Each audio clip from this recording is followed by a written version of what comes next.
Halo anak-anak, selamat pagi. Hari ini kita akan membahas soal-soal penilaian akhir kita. Ini adalah soal-soal fisika yang kalian sudah kerjakan. Sudah banyak yang kalian kerjakan dengan baik, kita akan coba bahas lagi bersama-sama. Soal yang pertama, sebuah kelereng memiliki volume 4 cm kubik. Diketahui massa jenis bahan kelereng 3.600 kg per meter kubik.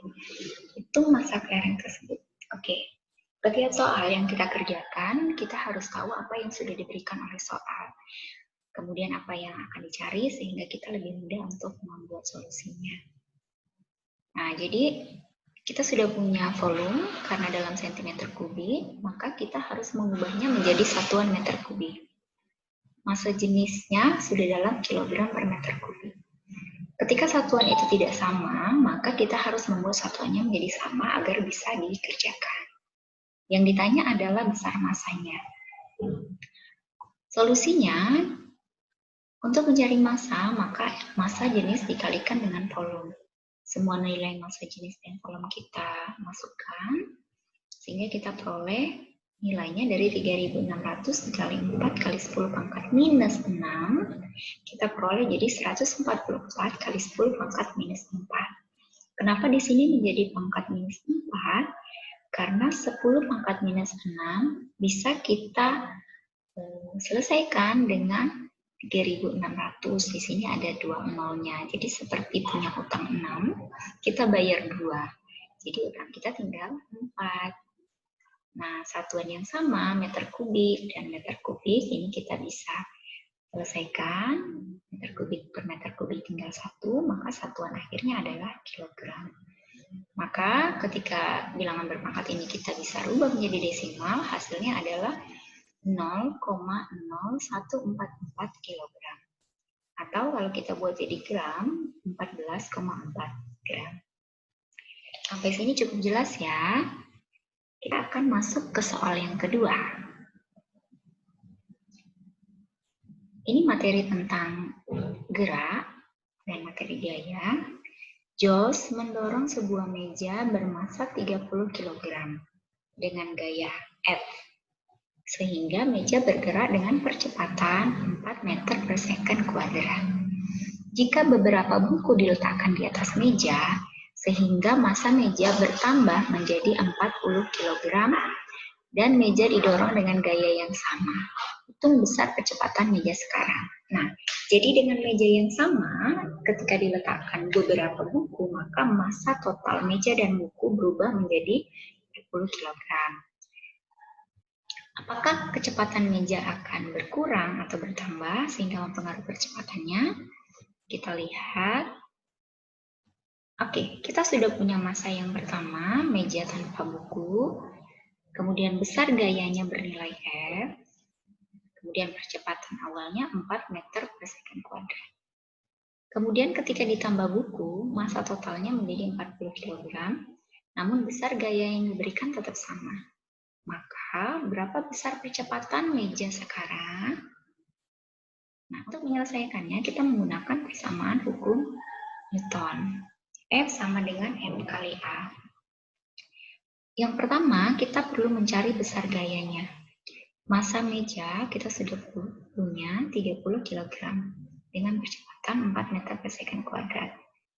Kita kalikan sehingga diperoleh besar gayanya 120 kg meter per second kuadrat.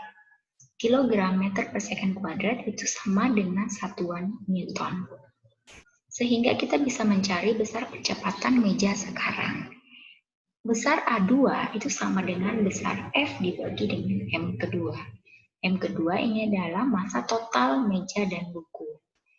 Sehingga besar A2 adalah 120 kg meter per second kuadrat, kita bagi dengan 40 kg. Sehingga percepatan meja dan buku sekarang adalah 3 meter per second kuadrat. Cukup jelas ya sampai di sini. Kita lanjut ke pembahasan soal nomor 3. Nah, ini tentang energi. Pada materi energi, ada yang selalu bernilai kekal. Energi mekanik adalah bentuk energi yang selalu tetap. Karena di dalam energi mekanik, energi potensial dan energi kinetik yang selalu berubah. Penjumlahan kedua energi itu akan menjadi selalu bernilai sama di posisi yang berbeda-beda.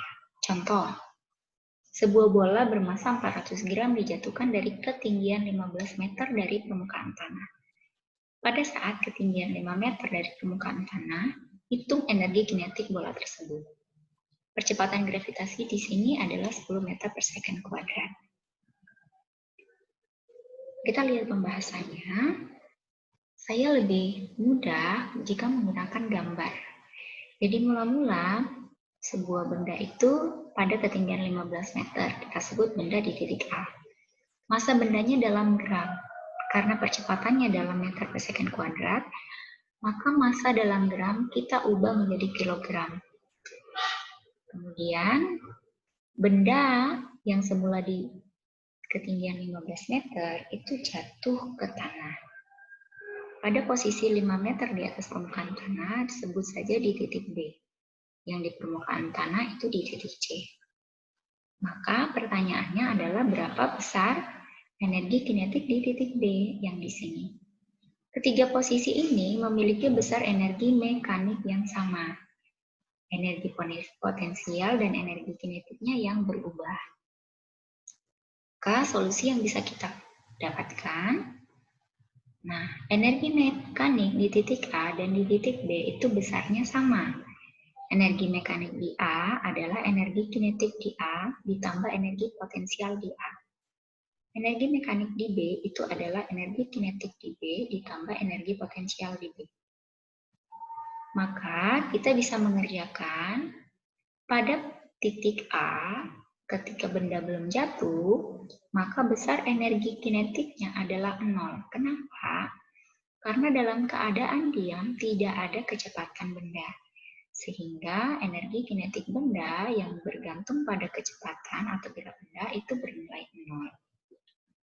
Energi potensialnya ada karena bendanya berada pada ketinggian tertentu.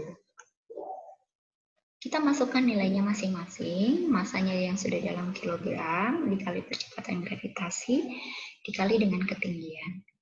Oh iya, energi potensial itu kan massa atau M, dikali gravitasi atau G, dan ketinggian atau H. Kemudian kalau energi kinetik itu biasanya setengah dikali mv kuadrat. Oke ya, kita lanjut. Kemudian pertanyaannya kan energi kinetik di B, maka ini tidak perlu kita rubah. Yang kita selesaikan lagi adalah energi potensial di B. Masanya tetap sama, kita kali dengan percepatan gravitasi dan ketinggiannya yang di 5 meter. Sini ya, 5 meter dari permukaan tanah. Sehingga setelah kita hitung, jadi energi potensial di A adalah 60 kg meter kuadrat per second kuadrat. Atau ini disebut juga dengan Joule. Kemudian yang di energi potensial di G adalah 60 kg meter kuadrat per second kuadrat. Semua nilai yang memiliki satuan yang sama kita gabung jadi satu tempat. Jadi kita pindahkan ruasnya. Jadi karena kita mencari energi kinetik B, yang kita pindahkan adalah 20 kg meter kuadrat per second kuadrat. Kita pindahkan ke sebelah kiri. Tanda operasinya dari tanda plus, kalau pindah ruas menjadi tanda min. Sehingga besar energi kinetiknya adalah 40 kg meter kuadrat per second kuadrat. Atau sama dengan 40 Joule. Oke ya, sudah sangat jelas ya. Terima kasih, kita lanjut untuk pembahasan soal yang keempat. Ini materi listrik, ini khususnya listrik statis atau tentang gaya elektrostatis. Ada dua muatan yang kita sebut muatan X dan muatan Y. Masing-masing muatan sebesar minus 6Q dan positif 2Q. Kenapa ada tanda positif negatif? Tanda ini untuk menunjukkan bahwa min itu adalah muatan listrik negatif. Kemudian yang plus itu muatan listriknya positif atau muatan bendanya yang positif. Kedua muatan ini terpisah sejauh 30 cm, mengalami gaya elektrostatis sebesar 2 Newton. Jika muatan X diubah menjadi minus 3 Q atau lebih kecil dari semula, dan muatan Y menjadi positif 4 Q atau lebih besar dari semula, dan jarak pisahnya menjadi 10 cm. Jadi jaraknya makin dekat ya. Maka hitung gaya elektrostatis yang sekarang. Nah, ini juga kita bisa selesaikan dengan bentuk gambar. Oke, keadaan awal atau keadaan mula-mula antara dua muatan X dan Y. Muatan X itu sebesar min 6Q, kemudian muatan Y positif 2Q, terpisah sejauh jaraknya kita simbolkan dengan R1 itu 30 cm. Besar F1 adalah 2 Newton. Ketika kedua muatan besarnya dirubah menjadi min 3Q dan positif 4Q, serta jaraknya berubah menjadi R2-nya 10 cm. Maka berapa besar gaya elektrostatis yang dihasilkan sekarang? Kita selesaikan dengan persamaan hukum Coulomb. Masih ingat ya, materi hukum Coulomb bahwa yang selalu tetap adalah K atau konstanta Coulomb. Kalau K1 sama dengan K2, maka F1 kali R1 kuadrat dibagi Q1 Q2 sama dengan F2 kali R2 kuadrat dibagi Q1 kali Q2. Q1 Q2 yang di keadaan 1 ini adalah besar muatan yang awal. Q1 Q2 yang di keadaan 2 adalah besar muatan yang kedua. Dan ingat, R-nya dikuadratkan, karena perbandingan besar gayanya itu berbanding terbalik dengan jarak kuadrat antar muatan. Nah, kita masukkan nilai F, kemudian nilai R-nya. Oh ya, di sini satuannya tidak harus kita rubah menjadi satuan meter kok. Karena kita mau menyederhanakan angkanya. Boleh dirubah menjadi satuan meter juga boleh. Nah, kita masukkan. Kenapa tanda positif negatifnya tidak saya masukkan? Karena tanda positif negatif tadi itu hanya sebagai tanda bahwa kedua muatan jenisnya berbeda. Jadi tidak perlu dimasukkan dalam perhitungan ya. Nah, kita selesaikan. 2 Newton, kemudian ini 30 cm kuadrat, itu sama dengan 900 cm kuadrat. Semua yang di dalam kurung ini harus dikuadratkan ya. Kemudian F2 dikali 10 cm kuadrat, maka hasilnya adalah 100 cm kuadrat. Jadi saya langsung pindahkan. Nah, kemana 6Q, 2Q, 3Q, dan 4Q? Oh, kita menyederhanakan. Jadi 6Q kita bagi dengan 2Q.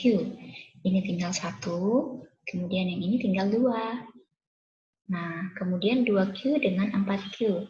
2Q dikali 2 sama dengan 4Q. Jadi 4Q dibagi dengan 4Q tinggal 1. Maka semua nilai muatan yang di bawah ini sudah sisa 1. Nah, sehingga kita bisa langsung dapat F2 itu sama dengan 2 Newton dikali 900 cm kuadrat dibagi 100 cm kuadrat. Satuan yang sama bisa disederhanakan. Kemudian 900 dibagi 100 tinggal 9, maka 9 dikali 2 Newton sama dengan 18 Newton. Itulah besar F2 yang sekarang.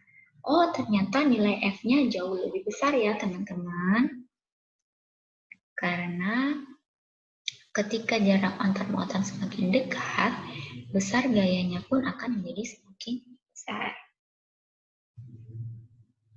Nah, kita lanjut soal yang terakhir, ini tentang materi kemagnetan. Kalau ini nggak perlu hitung-hitung ya, kita cuma mau menentukan jenis kutub dan sifat magnet yang dibuat berdasarkan gambar-gambar ini. Yang pertama, ini adalah cara membuat magnet dengan ini digosokkan. Yang bagian B, ini adalah membuat magnet dengan cara induksi. Kemudian ini adalah membuat magnet dengan cara elektromagnet atau dialiri arus listrik. Oke, yang pertama digosokkan, maka ketika magnet disentuhkan dengan besi logam besi ini yang akan kita buat menjadi magnet, ujung yang disentuh pertama oleh magnet yang membuat itu akan menjadi senama atau sejenis. Jadi ini S, maka di sini utara, sehingga di Q ini juga menjadi utara. Dan arah menggosoknya harus searah ya, supaya terbentuk dengan jelas mana kutub utara dan selatan.